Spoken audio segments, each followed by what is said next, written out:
Medieval history कर लिया है कंप्लीट, मेडिवल हिस्ट्री नहीं सॉरी मुगल टाइम पीरियड कर लिया है कंप्लीट। अब हम देखेंगे थोड़े से जितने भी क्वेश्चन पॉसिबल हो पाएंगे वो। पहला क्वेश्चन, किस मुगल सम्राट ने रिलीजियस टॉलरेंस को प्रमोट किया और जजिया को अबॉलिश किया?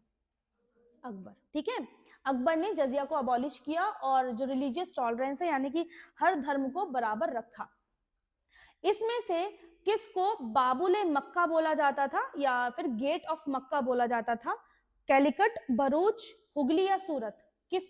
सूरत। ठीक है, और इसी बाबुल मक्का की वजह से, इसी सूरत की वजह से अकबर ने गुजरात पर एक्सपेडिशन किया था कि बाबुल मक्का हमारे पास होना चाहिए, क्योंकि मक्का जाते हुए ये जो गुजरात है वो बीच में पड़ा करता था, तो बाबुल मक्का जो है सूरत है। अब देखो ये प्रीवियस ईयर क्वेश्चन है, ये सारे प्रीवियस ईयर क्वेश्चन है, तो छोटी छोटी बातें बहुत महत्वपूर्ण है।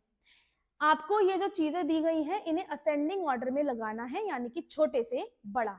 पहले चलो यहाँ पर बना लेते हैं, अपने आप समझ में आ जाएगा। सबसे ऊपर सेंटर, सबसे ऊपर सेंटर, सेंटर से नीचे सूबा, सूबा से नीचे सरकार, सरकार से नीचे परगना, से नीचे विलेज।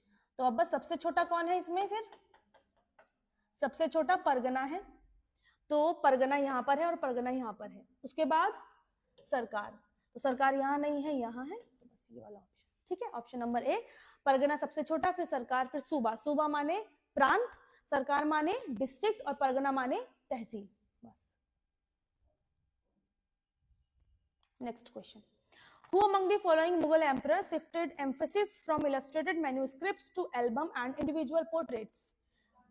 इनमें से किस हिंदी में तो समझाने दो, इनमें से किस मुगल शासक ने ये जो लिखी हुई बातें होती थी उन्हें पेंटिंग्स में बदलने के लिए ज्यादा बढ़ावा दिया? तो वो था जहांगीर। और जब मैंने आपको बताया था, ये सेम लाइन नोट्स में भी है ना, मैंने आपको बताया था कि प्रीवियस ईयर क्वेश्चन है, देखो 2019 का प्रीवियस ईयर क्वेश्चन है कि ये काम किसने किया। सेम लाइन या एनसीईआरटी में है, सेम ही यूपीएससी ने उठाकर ऐसे छाप दी, तो ये चीजें इंपॉर्टेंट होती हैं। चलिए, दो स्टेटमेंट दी हुई हैं आपको, दोनों में से आपको बतानी है कौन सी सही है। पहली स्टेटमेंट है, Agra fort build with red sandstone, Agra fort को लाल पत्थर से बनाया है जिसमें राजपूत स्टाइल को इस्तेमाल किया गया है। दूसरी स्टेटमेंट है, फतेहपुर सीकरी का जो बुलंद दरवाजा है उसमें सिर्फ और सिर्फ मार्बल इस्तेमाल किया है। तो कौन सी सही है? 1, पहली कि आगरे के किले को लाल सैंडस्टोन से तो इस्तेमाल किया ही गया है, इसमें राजपूत स्टाइल भी यूज की है, लेकिन बुलंद दरवाजा में भी रेड सैंडस्टोन और मार्बल है, सिर्फ और सिर्फ मार्बल नहीं है, तो इसलिए सेकंड गलत है। चलिए, 1 ओनली। उसके बाद ऑथर्स हैं और इधर उनके वर्क हैं। अभी जब मैंने आपको बोला था, जो हमने आज पढ़ा और जो हमने कल पढ़ा था ना, वो एक तरफ और पूरा मेडिवल, पूरा मुगल एरा एक तरफ, कि माने क्या है कि बहुत ज्यादा क्वेश्चंस आते हैं इन दोनों लेक्चर से जो हमने कल और आज किए हैं। तो आप ना यहीं पर देखकर समझ जाएंगे कि इतने पहले पढ़ी हुई बात याद नहीं, काम नहीं आएगी, जो हमने आज और कल किया है ना वही आपको इन क्वेश्चंस में दिख जाएगा।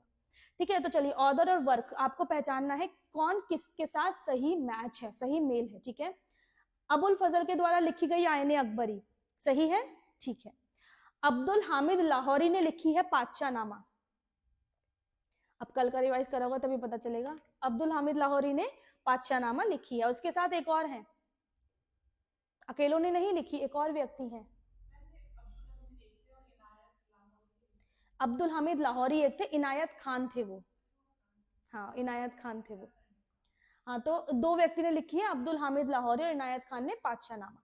ये है मोहम्मद काजिन, मोहम्मद काजिन ने लिखी है आलमगीर नामा, सही है, पूछ रही हूं मैं आपसे। मोहम्मद काजिन ने, आज की हमारी सेकंड बुक थी ये आलमगीर नामा, देखो क्या लिखा है।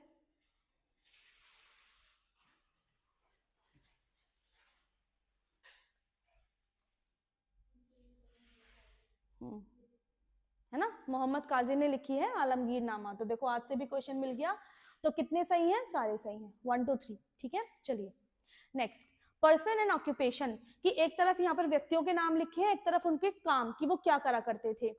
नीलकंठ एस्ट्रोनॉमर थे, यानी कि ज्योतिष थे, सही है या गलत है? नीलकंठ एस्ट्रोनॉमर थे, ये कल की बात है, ये हमने कल किया है। नीलकंठ एस्ट्रोनॉमर थे, किसके? अकबर के, ठीक है। तो नीलकंठ एक ज्योतिष थे। बसावन एक पेंटर थे, किसके? अकबर के, आज ही पढ़ा है हमने। नेक्स्ट तानसेन एक म्यूजिशियन थे, हाँ। तो इनमें से कितने सही हैं? तीनों, 1 2 3। चलिए next, author and known for translation, की एक तरफ ऑथर्स लिखे हुए हैं लेखक, और एक तरफ उनकी ट्रांसलेशंस की किसने किस चीज का ट्रांसलेशन किया है, किस चीज को अनुवाद किया है। अबुल फैजी ने लीलावती, ठीक है। अबुल फजल ने उपनिषद, ध्यान पूर्वक, अबुल फजल ने उपनिषद को ट्रांसलेट किया है? नहीं किया। किसने किया? किसने किया फिर? इन्हीं के भैया हैं वो, फैजी, और एक और है जो बहुत ही ज्यादा सेक्युलर पर्सन है, दारा शिकोह, ठीक है। फैजी और दारा शिकोह ने उपनिषद को ट्रांसलेट किया है। इसके बाद अब्दुल रहीम खान खानन ने बाबर्स ऑटोबायोग्राफी ट्रांसलेट की है।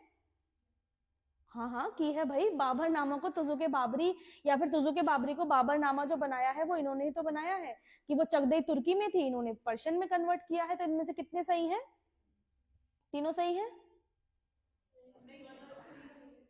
1 और 3, ठीक है। 1 और 3 सही है, क्योंकि ये सेकंड वाला गलत है, इसमें अबुल फैजी आएगा सेकंड। नेक्स्ट, किस बैटल ने मुगल एम्पायर को भारत में शुरू किया? ठीक है, battle of Khanwa, battle of Ghaghra, battle of Panipat, या बैटल ऑफ चौसा? पानीपत, ठीक है। और अब हमने देखा कि मुगल एम्पायर शुरू हुई 1526 में, बैटल ऑफ पानीपत होती है 1526 में। मुगल एम्पायर के 2 फेज होते हैं, एक फेज जो शेरशाह सूरी से पहले वाला था, एक फेज जो हुमायूं के समय वाला था, यानी कि जो हुमायूं ने शुरू किया सूरी एम्पायर को हराकर। तो पहले वाले फेज की आखिरी बैटल कौन सी थी जिसने मुगल एम्पायर को हटाया? बताओ।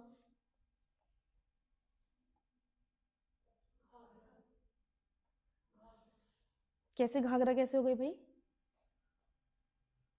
पहले फेज को हटाने के लिए तो मुगल्स और सूरी एम्पायर भिड़ा होगा आपस में।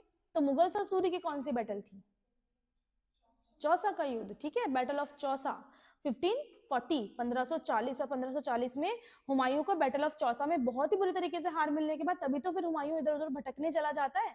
तो फर्स्ट फेज के मुगल्स को हटाने के लिए बैटल ऑफ चौसा रिस्पॉन्सिबल है। चलिए, बीबी का मकबरा किसने बनाया? औरंगजेब ने। देखो ये प्रीवियस ईयर क्वेश्चन है। बीबी का मकबरा औरंगजेब ने बनाया, जिसे दक्षिण का ताजमहल बोला जाता है। किसके पास जिंदा पीर की उपाधि है?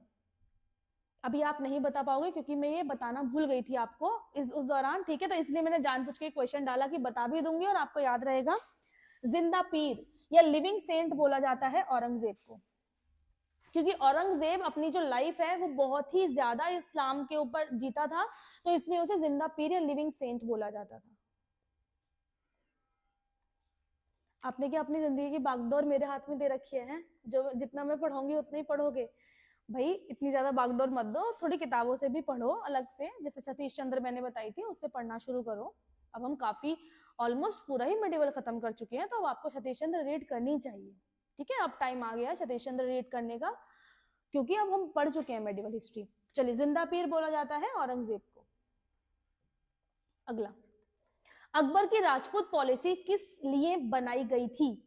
पहला है राजपूत राज्यों को पूरा छीनने के लिए, दूसरा है राजपूत राजाओं को बर्बाद करने के लिए, तीसरा है वैवाहिक संबंध और पॉलिटिकल इंटीग्रेशन के लिए, यानी कि वो राजनीतिक रूप से मिल जाएं, हमारे अंदर अधीन हो जाएं, या फिर राजपूत को आइसोलेट करने के लिए, मुगल एडमिनिस्ट्रेशन से, मुगल प्रशासन से राजपूत को बाहर निकालने के लिए। सी है ना, कि जो अकबर ने बनाई थी उसका कोई मन नहीं था कि कोई हटे या कोई कंप्लीटली डिस्ट्रॉय हो जाए। उसने बोला कि एक तो वैवाहिक संबंध जो कि उसने हरकाबाई से किए थे, आम्बेर के राजा के बेटी से, उसके बाद पॉलिटिकल इंटीग्रेशन की बाकी जो बचे हुए राजपूत किंगडम्स है उसके साथ उसने एक राजपूत पॉलिसी बनाई। एक साइन करवाता था ना कि 4 पॉइंट्स उनके 4 पॉइंट्स हमारे, कि वो हमारे कुछ 4 मानेंगे, हम उनके कुछ 4 मानेंगे, और इससे राजनीतिक रूप से उन्हें इंटीग्रेट कर देंगे। तो ये है अकबर की राजपूत पॉलिसी। इतने क्वेश्चन है आज से।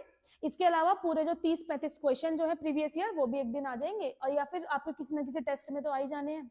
तो इन क्वेश्चन से आपको समझ में आया होगा कि आपको कितना पढ़ना है, कितना नहीं पढ़ना। बहुत ज्यादा इन्फ्लुएंस आपको देना है किताबों पर, किताबों पर, लिटरेचर्स पर और ट्रांसलेशंस पर, कौन किस भाषा में है, ऑथर्स के ऊपर बहुत ज्यादा देना है, क्योंकि पूरा का पूरा मेडिवल एक तरफ और किताबें एक तरफ। किताबों से ही क्वेश्चन आते हैं, आपके 1 या 2 क्वेश्चन किताब से जरूर ही बनते हैं हर साल, ठीक है। और टाइटल्स, जैसे कि अभी हमने देखा जिंदा पीर, टाइटल से आता है, ठीक है। और कंस्ट्रक्शंस, आर्किटेक्चर की किसने क्या बनवाया। चलिए आज के लिए इतना ही है। अब हम कल करेंगे सूफिज्म, ट्यूसडे को करेंगे सूफिज्म, सूफी मूवमेंट, ठीक है। उसके बाद भक्ति मूवमेंट, बस।